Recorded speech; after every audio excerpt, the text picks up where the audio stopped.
Welcome to Thriving Tribesmen. My name is Kuri, your host, and I'm excited to be making this episode. Today is follow up to a few things I talked about yesterday. We're talking a little bit about conflict resolution and what that looks like, and really planning how you're going to have conflict when it happens, because conflict is inevitable if you are going to grow to a fulfilling relationship. In fact, it's inevitable if you are going to change a sexless relationship. So it becomes incredibly important to be measuring two things, or at least watching two things, in order for this to happen. So as you have those conflict, you're walking away from it both having growth, having had some growth, or at least steps towards growth. And what does that mean? So in many cases, when you do have conflict, you are frustrated by the standards that the relationships are going at. So you then challenge your partner and say, these standards that you're producing right now, or at least whatever you're producing in terms of investment, is pretty low. Can you raise it up? So in this case, it's sex, and they will have an emotional response towards it. So generally, I'm tired, I'm stressed, or anxiety or depression, and all of those, again, they could be valid reasons to it, but at the same time, it's a conflict when, while they're having all those experiences, um, they also say you are the most important relationship that they have, but then they don't treat it as such. So it's that challenging of, this is where the standards that you have, or the standards that you're operating at, and I want you to do more. Now when you ask them to move out of their when you ask them to raise the standards, you're essentially asking them to move out of their comfort zone, and this then causes this emotional response, which then where you end up arguing. And in this case, sometimes she'll take the route of shaming you for having the conversation, or shame or blaming you for some other thing that you've done as well, in order for her never to move at all. So it's a very important part, because a lot of the things that I was talking about last week, and how I was handling uh, the attraction tactics, or what everything interaction that I was having, that was going towards having sex, worked because, especially the negative interactions, they worked because we've agreed on how we're going to have discussions, and how, when negative things happen within those interactions, this is how we're going to handle it, and we'll view it as growth. Now, my wife has had some personal growth, and one of the key things about her growing is me understanding when to allow her to grow, and then when to push her to grow. And in many cases, the places where I've allowed you to grow were similar situation I talked about, where you allow, whenever you have an interaction and it's quite negative and both of you are frustrated, you allow time under tension. And what that means is that she is frustrated, she's probably blaming you, she's probably thinking that you're this evil human being. And generally, we tend to be this white knight and try and resolve everything.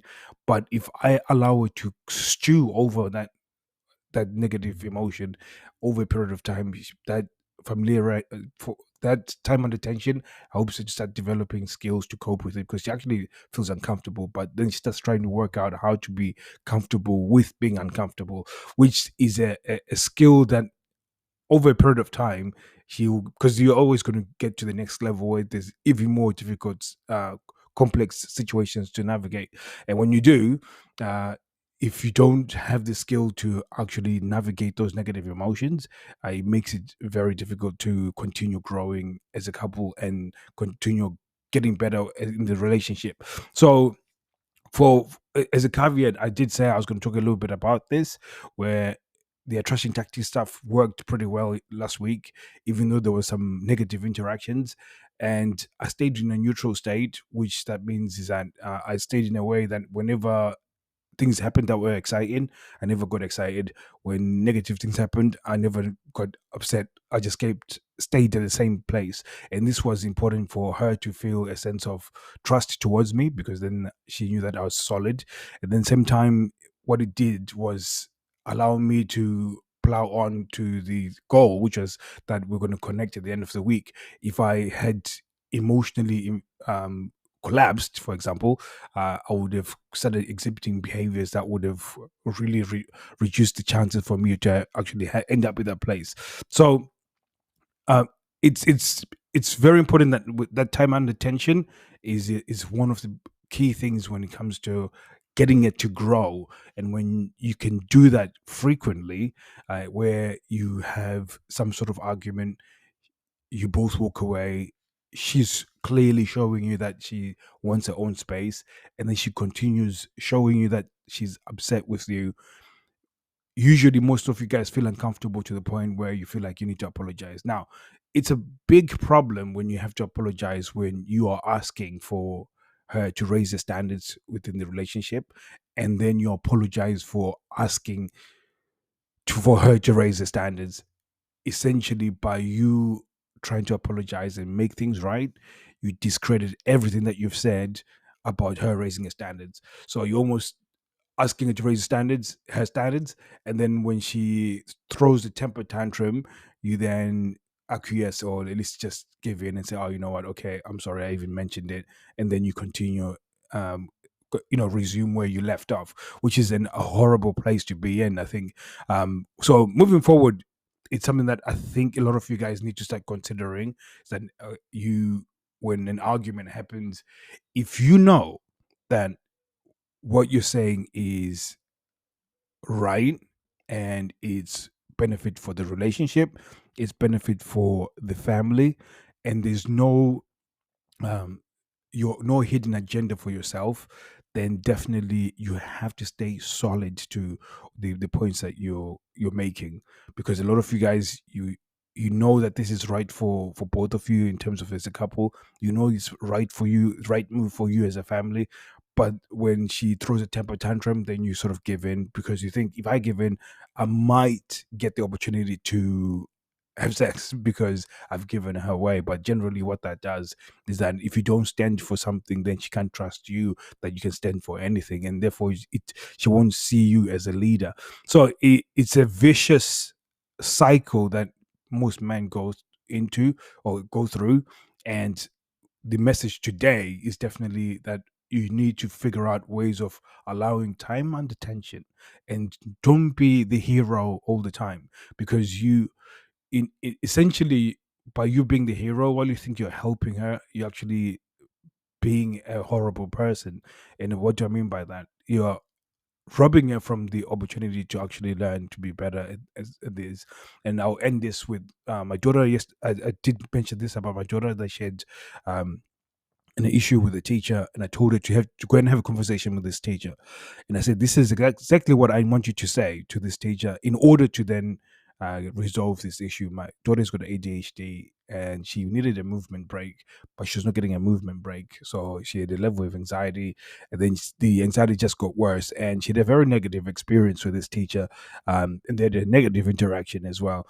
So in order to resolve it, she wanted me to write an email, or I'm saying, what was it, my mom? Uh, she wanted me to write an email, or her mom to write an email. And in this case, we decided that no, you are going to resolve it. So you are going to have the conversation with this person. You are going to say these words to them. And if they don't respond, and they're dismissive and they do not interact with you correctly, there's an escalation process. So you speak to the person that is the head of year. So people of that age group, so they have a head of year. Speak to that person. If that person cannot deal with it, then you go to the person that is in charge of the students with special needs. And so this escalation process, if that doesn't work, then you go to the head teacher. And we were prepared for her to go through all of this, and quite nerve-wracking, quite daunting, massive hill to climb. And with a plan on we're going to do this. And she then went on to have this conversation. She told me that she was really nervous about it, and they had a conversation. She articulated the points the best she can. I don't really know if what she said, but the teacher understood, and they had an agreement. She walked away from it feeling confident. As soon as I picked her up yesterday, she was brimming with confidence, and she was smiling, she was happy, she was laughing, she was so free.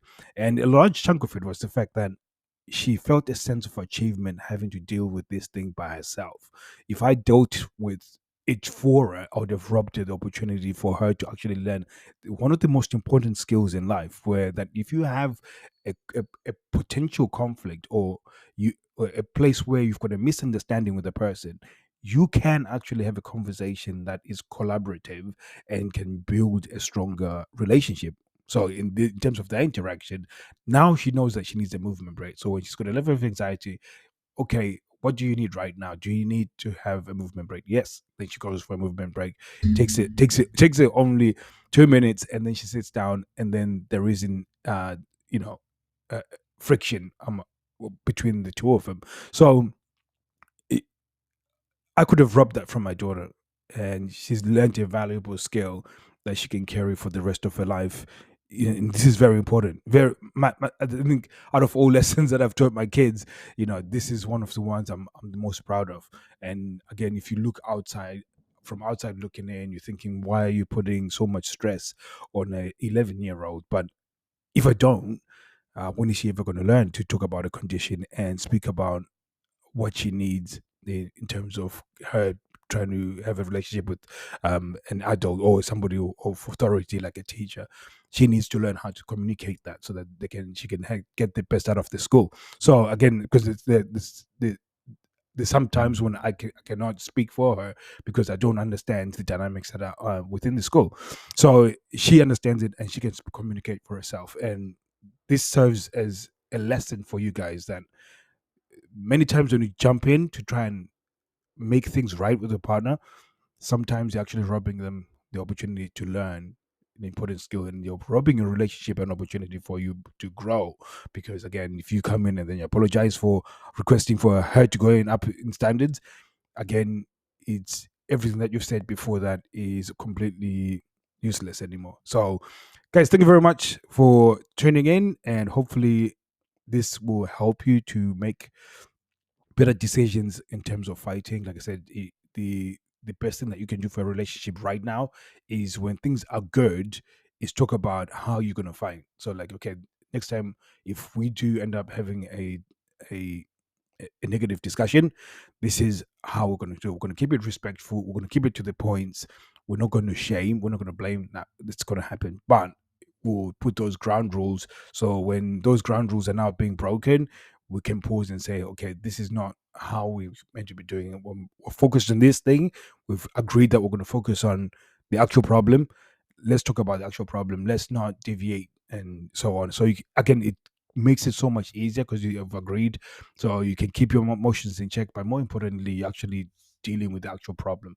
And again, it's okay if you come to a place where you cannot agree, and then you have to be away from each other while you're trying to get your head around what the request or whatever is going on. It's okay to have, but then it's more important that whoever reinitiates, they're reinitiating, wanting to move things forward rather than disqualify the standards that you're trying to raise up. So thank you very much, guys. I'll be seeing you guys soon. Take care.